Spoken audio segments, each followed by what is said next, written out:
Jérusalem. La Bible est pleine d'avertissements alors qu'elle démontre clairement qu'à cause du péché, l'homme ne craint pas Dieu. Après sa longue exhortation qu'il a conclue en disant « Quiconque croit en Christ est justifié par lui de toutes les choses dont vous ne pouviez être justifiés par la loi de Moïse » Acte 13, 39, l'apôtre Paul a averti l'assemblée en disant « Ainsi, prenez garde qu'il ne vous arrive ce qui est dit dans les prophètes » Acte 13, 40 à 41. En méditant sur cet avertissement, je me suis rendu compte qu'il n'avait pas pour but d'effrayer ni de pousser les gens à prendre une décision entre guillemets pour Christ, mais de glorifier Christ afin que sa parole agisse et sauve ces Juifs 1000 fois avertis en vain. Je m'explique. La plupart des Juifs méprisaient et méprisent encore Christ. Ils tentent toujours de rebâtir le temple de Salomon malgré tant d'avertissements contre l'idolâtrie. À cause de toute leur méchanceté ou ingratitude, Jérémie 1, 14 à 16, l'Éternel les a plusieurs fois avertis que s'ils ne changeaient pas, un peuple violent viendrait s'emparer de leur demeure, voir Habakkuk 1, verset 6.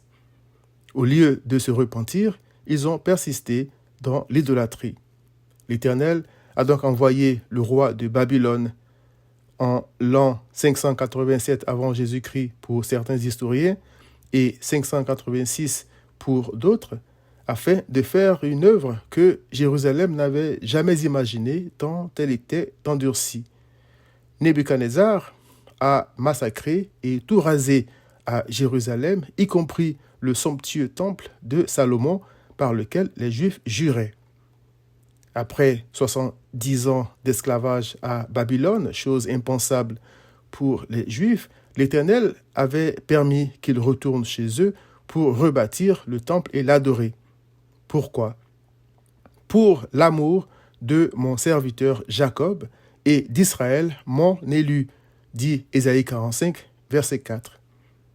Si Christ est l'élu de Dieu, psaume 2, qui sont Jacob et Israël, sinon une référence à Christ et à ceux qui croient en lui, selon Jean 17, 24, parmi les Juifs et les non-Juifs, c'est-à-dire la vraie Jérusalem spirituelle de Christ, voir Apocalypse 22. Mais comme Paul l'a dit, les habitants de Jérusalem et leurs chefs ont méconnu Jésus. Ils l'ont sous-estimé parce que Dieu a fait une œuvre à laquelle personne, y compris les Juifs, ne pourrait croire si sa parole n'était pas puissante. Il est venu comme un homme ordinaire pour sauver non seulement des Juifs, mais aussi des non-Juifs.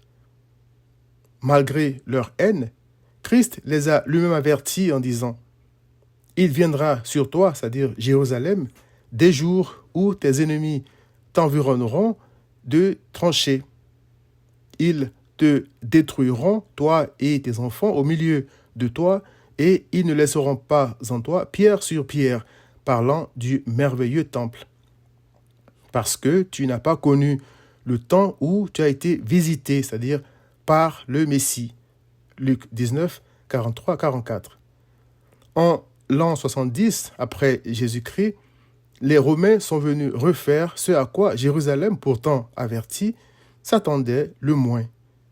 Ils ont massacré et tout rasé, y compris le temple. Aujourd'hui, la Jérusalem terrestre est encore enveloppée dans un mépris total pour Christ, le vrai temple de Dieu, voir Jean 1, 14. La Jérusalem des hommes, encore plongée dans l'idolâtrie, est prête à toutes sortes de méchanceté pour rebâtir le temple de Salomon, alors que l'Éternel s'est lui-même bâti un temple, c'est-à-dire Christ, et y a offert le seul sacrifice qui efface les péchés, c'est-à-dire le sang de Christ. Voir Hébreux 10, 19 à 22. Chers amis, l'idolâtrie et l'incrédulité de la Jérusalem terrestre, ainsi que tout ce qui se passe dans cette région aujourd'hui, est la parfaite image de la vie d'un homme sans Christ. D'où l'insistance de Paul sur la prédication de la bonne nouvelle de Christ pour le salut du pécheur. Viens à Christ.